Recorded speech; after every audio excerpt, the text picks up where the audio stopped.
Yo, I just finished playing through Sumeru's Archon Quest Act 1, and I think it's the longest Archon Quest we've ever gotten in terms of dialogue and playtime needed, which I think is a good thing. I spent nearly 4 hours completing it, while also taking note of what happened. There were a lot of character introductions, general lore, and plot setup. I wouldn't say anything drastic happened, but it did plant the seeds for a lot of conflicts, so I'll go over it and offer some of my thoughts and review.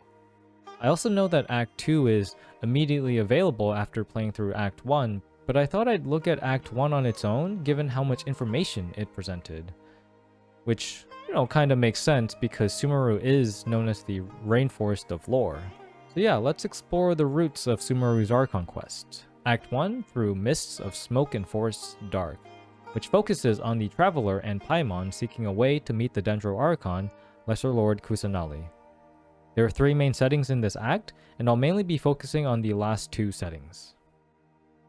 We start off noticing Hypatia, a Sumerian who meditates off Spirit Borneal, which is a type of incense that helps people connect their consciousness to the Irminsul. Irminsul is the tree located deep beneath the surface, acquiring all memories of ley lines. So we can also call it the all-knowing tree.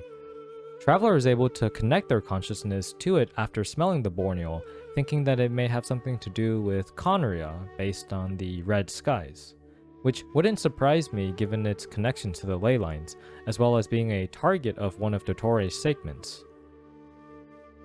The most important takeaway is the voice that tells us to forget her, which is a rather ironic thing to hear where we have here a tree that knows everything and yet this voice wants us to forget her.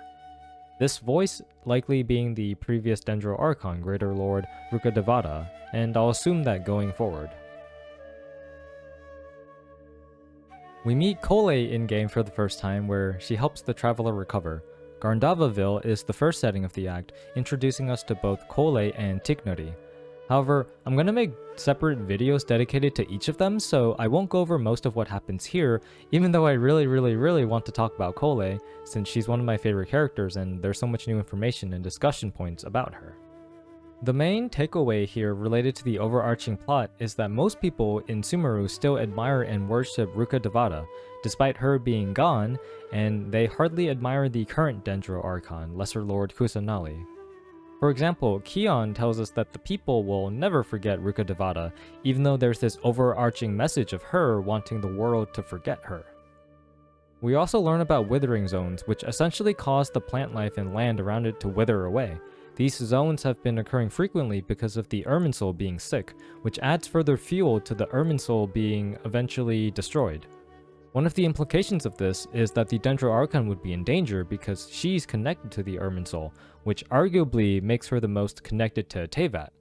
So if she and/or the Irminsul were to be destroyed in danger, this could cause another catastrophe for Teyvat. There's so much setup, and I'm fairly certain some disaster will come to the Irminsul or to Kusanali herself. So yeah, this was mainly the Ville area. Without much progress towards meeting Kusanali, we go towards our second main setting, Sumeru City. Sumeru City is super interesting because of how there's so much nature, and yet the Akasha Terminal has all but become the thing to have. I think of the Akasha Terminal as basically being the internet of Sumeru, except with a firewall. Going off general themes of the internet, I believe there'll be themes around privacy and access to information. How safe are people when they're in the system? Who decides what information is allowed to be accessed? How much restriction is there? Who's really in control? And not surprisingly, we're at another dead end with trying to meet Kusanali, because most people here just don't really care for her. In fact, we learn Kusanali has never left the sanctuary of Surasthana and has never made public appearances, and the people just don't care. We learn of one group likely to be antagonists, the Academia and its sages, the group who truly rule Sumeru and only cares for Greater Lord Rukkhadevata. Their fixation on Rukkhadevata is odd, and this unwillingness to move on from the past is probably why the voice wants the world to forget her. One of the main themes that's continuously emphasized throughout Teyvat's nations is the notion of moving forward. Venti wants his people to be free and rise up against tyrants. Zhongli recognized a Leah that doesn't need Rex Lapis, a Leah that heads into the future being led by humans. One of A's character growths was her realizing to stop her fixation on maintaining the eternity of the past and to go into the future while being there for her people. I wonder how this notion of moving forward will play out with Kusanali and Sumeru. We finally meet people who actually respect and worship Kusanali, starting with Dunyarzad. She respects Kusanali because, well, she actually got to know her when she had a dream as a kid. I have to wonder how many other children Kusanali got to help. Goes to show how dreams are important, and the fact that adults in Sumeru can't dream is a problem that should see some kind of resolution. It's cool that Dehya respects Dunyarzad for her beliefs and determination. I hope to see more of her. Nilou is someone else who worships Kusanali, and one of her character themes is pursuing the arts, which the academia tends to berate. I think her character is also further evidence that people who worship Kusanali also believe in the value of dreams and pursuing passions. It's even implied that if Rukkhadevata was still here today, she would have also befriended Kusanali. Catherine showing up somewhere that's not the Adventurers Guild lobby is pretty sus to me, but hey, glad she's getting some exercise. This pretty much concludes the Sumeru City portion of Act 1.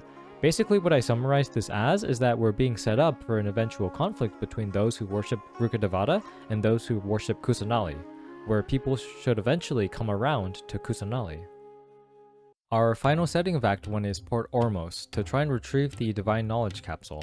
This is the largest port in Sumeru and is a common place for much trading, including having a black market. I like how the carefreeness is also reflected in how the port is often a place for stressed out academia students to come and hang out to unwind. Even more so because many students can get information from the Eremites because both groups don't compete for the same things. With the right price, students can usually get whatever information they want from Eremites. The Traveler claims to be a student to get such information, but before getting scammed, Alhaitham sabotages the scam, since the Eremites refused his inquiries. He's apparently quite the rational person, and is keen from any deception, to the point where he's apparently on Dori's blacklist. We learn that the Scarlet King that the Ir Akmar worships is also a god, founding the Great Desert Nation west of Sumeru. However, he was seemingly betrayed by Rukkhadevata, which has led to his worshippers' disdain for Rukkhadevata. So the Ir Akmar Eremites want to resurrect the Scarlet King for revenge. This should also be another plot point, likely resulting in fighting the Scarlet King, but also finding out exactly what happened between him and Rukkhadevata. Also, back to the internet point earlier, I think these knowledge capsules are like the equivalent of USB drives, where even if it has restricted information, anyone can view and open its contents. Alhaitham is also interested in the Divine Knowledge Capsule, which supposedly has the wisdom of the gods. We help him help us by eventually earning Dori's trust and finding out where the Divine Capsule is. She made some bold plays herself by looking at the transactions of the Eremites and informs us that Misri, leader of Ain al-Akmar, purchased it and is intent on using it to revive the Scarlet King. So, when we go confront Ain al-Akmar, we see exactly what using the wisdom of the gods can do. Misri lost his mind while using it, kinda like how the Divine Knowledge Capsule is a USB with some virus in it. He echoes the same words, world, forget me, which is more evidence pointing towards the people of Sumeru learning to let go of the past. The message being on the capsule is some indication that greedily seeking knowledge is a path towards madness. So, let's see what happens with Alhaitham as he tries to study the Divine Knowledge Capsule. So yep, that pretty much concludes Act 1. Lots and lots of lore and general setup. I really enjoyed all the information because there's great potential for payoff. Here's my summary of interesting points. The Irminsul will slowly be shown being damaged and eventually burned, setting off a chain reaction of horrific events. Sumeru likely won't just forget about Rukkhadevata, mainly that the people should be recognizing Kusanali more. It's not just so much forgetting about her, it's more so discarding this strange fixation the people of Sumeru have on an Archon who's no longer there, especially when there's a new Archon who can likely rise up. This is especially true for the sages who currently rule Sumeru. Given that many people disregard Kusanali because of the Akasha device, I think the Akasha system will definitely either be destroyed or downgraded from what it is today, so that people recognize Kusanali more.